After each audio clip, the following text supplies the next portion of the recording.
కర్ణుని జన్మ వృత్తాంతం. యాదవ కులాధిపతి శూరమహారాజు అతని పెద్ద కూతురు పృథాదేవి. శ్రీకృష్ణుని తండ్రి వసుదేవుడు. పృథాదేవికి సోదరుడు కూడా. కుంతిభోజుడు శూరుని మేనత్త కొడుకు. అతనికి సంతానం లేదు. దాంతో పృథాదేవిని కుంతిభోజునికి కూతురుగా సమర్పించాడు శూరమహారాజు. అప్పటి నుంచి ఆమె కుంతి అయింది. తన ఇంట చేరిన కుంతికి అతిథులను ఆదరించాల్సిన బాధ్యతను అప్పగించాడు కుంతిభోజుడు. ఒకనాడు దుర్వాస మహర్షి కుంతిభోజుని ఇంటికి అతిథిగా విచ్చేశాడు. అతనిని అన్ని వేళలా కనిపెట్టుకొని ఉండి సమస్త ఉపచారాలతోనూ అతన్ని సేవించి ఆ మౌని అనుగ్రహం సంపాదించుకున్నది కుంతి.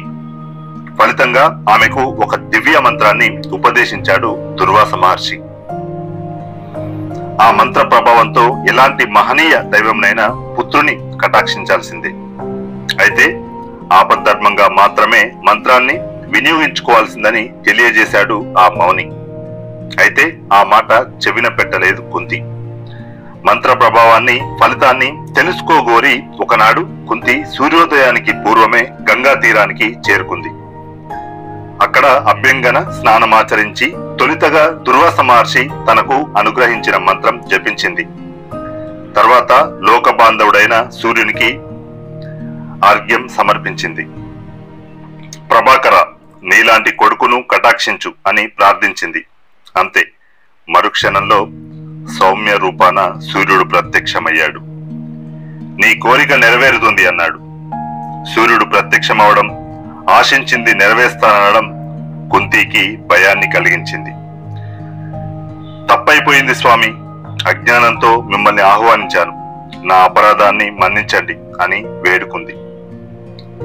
నా సాక్షాత్కారం వ్యర్థం కారాదు, తప్పదు, నీకొక పుత్రుణ్ణి అనుగ్రహిస్తున్నాను అన్నాడు సూర్యుడు. అయ్యో స్వామి, నేను కన్యను, నన్ను గర్భవతిని చేయడం న్యాయమా? ప్రాధేయపడింది కుంతి. సద్యో గర్భం అనుగ్రహిస్తున్నాను, ఆ గర్భంతోనే నువ్వు తల్లివవుతావు. పైగా ఈ చర్యలేవి నీ కన్యత్వానికి భంగం కలిగించవు అన్నాడు సూర్యుడు. పుత్రుని అనుగ్రహించాడు. పుత్రుడు ముద్దులు మూటగట్టుకున్నట్టున్నాడు. వెలిగిపోతూ కళ్ళు మిరమిట్లు గొలుపుతున్నాడు. బిడ్డను చేతుల్లోకి తీసుకుంది కుంతి. గుండెకు హత్తుకుంది. ప్రేమగా వాడి ఒళ్ళంతా నిమిరి, అంతలోనే వీడితో అంతఃపురానికి ఎలా పోగలను, అలాగే ఈ చిన్నారిని కాదనుకొని మాత్రం ఒంటరిగా అంతఃపురానికి ఎలా పోగలను అనుకొని దుఃఖించసాగింది. అంతలో ధన కనకాలతో నిండి ఉన్న రత్నపేటిక ఒకటి తరంగాల మీద తేలుతూ కనిపించింది ఆమెకు. చూస్తుండగానే అది కుంతి సమీపానికి వచ్చి నిలిచింది. ఇది సూర్యదేవుని కటాక్షమని గ్రహించిన కుంతి పొత్తిళ్లలోని పశువాన్ని ఆ పెట్టెలో ఉంచి కన్నీటి వీడ్కోలు పలికింది. పెట్టె తరంగాల మీద తేలుతూ దూరంగా సుదూరంగా వెళ్ళిపోయింది. కనుమరుగయ్యేంత వరకు ఆ పెట్టెని చూసి తరువాత తట్టుకోలేక ఏడుస్తూ అంతఃపురానికి చేరుకుంది కుంతీదేవి.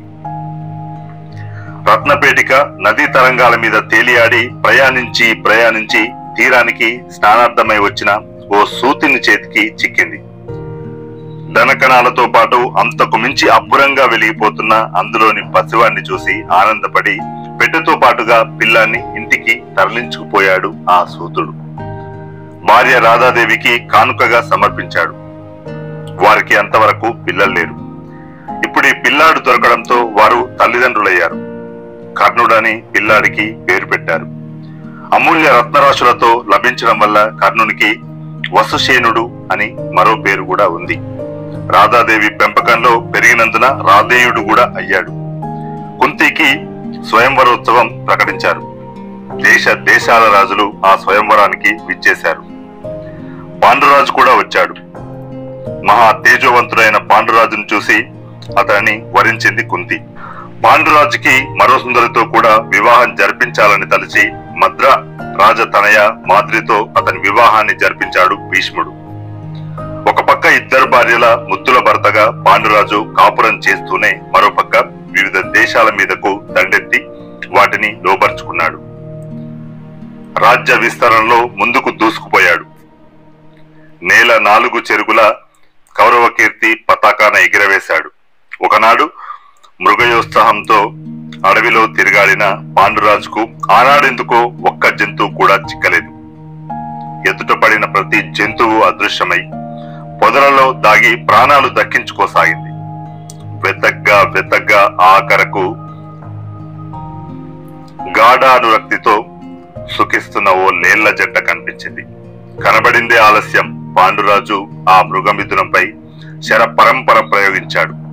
పాండురాజు వేసిన బాణాలకు లేళ్ల జంట నేలపై కూలింది. మృత్యుముఖంతో ఉన్న అందులోని మొగలేడి మానవ భాషలో ఇలా పలికింది: మహారాజా, నేను కిందముడను, మునిని. జంతుమిథునం ఎడతెగని మైకాన్ని కలిగిస్తుందని గ్రహించి నేను, నా ప్రాణేశ్వరి ఇలా లేళ్ల రూపం ధరించి రమించి ఆనందిస్తుంటే మా ప్రాణాలు హరించావు. ఈ పాపానికి గాను నీ భార్యతో సుఖిస్తున్న తరుణంలో నువ్వు కూడా ఇదే విధంగా ప్రాణాలు కోల్పోతావు. అమితానందం, తీవ్ర దుఃఖం కలగలదు. ఇది నా శాపం అని ప్రాణాలు విడిచింది ఆ లేడి. జరిగిన దానికి చింతించాడు పాండురాజు. ఈ క్షణం నుంచి సర్వసంగ పరిత్యాగం చేసి తపోనిష్టలో కాలం గడుపుతాను, ఇందుకు తిరుగులేదు అనుకున్నాడు. అదే మాటను భార్యలిరువురికి తెలిపి అందుకు కారణమైన కిందముని శాపాన్ని కూడా వివరించాడు పాండురాజు. ఆ మాటలు విన్న కుంతి, మాద్రి ఏకకంఠంతో ఇలా పలికారు: మేము కూడా మీతో పాటే తపోనిష్టలో ప్రవేశిస్తాం. మా నిర్ణయం మీ నిశ్చయానికి అవరోధం కలిగించదు, కరుణించండి అని వేడుకున్నాడు. కాదని తిరస్కరిస్తే మేమిప్పుడే ప్రాణాలు తీసుకుంటాం అన్నారు భార్యలు.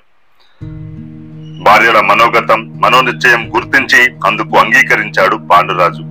ముగ్గురు నారా దుస్తులు ధరించి వాన ప్రస్థాశ్రయం స్వీకరించారు.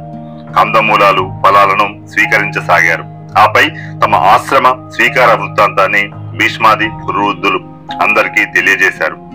అది విన్న హస్తినాపుర ప్రముఖులు విషాదంలో మునిగిపోయారు.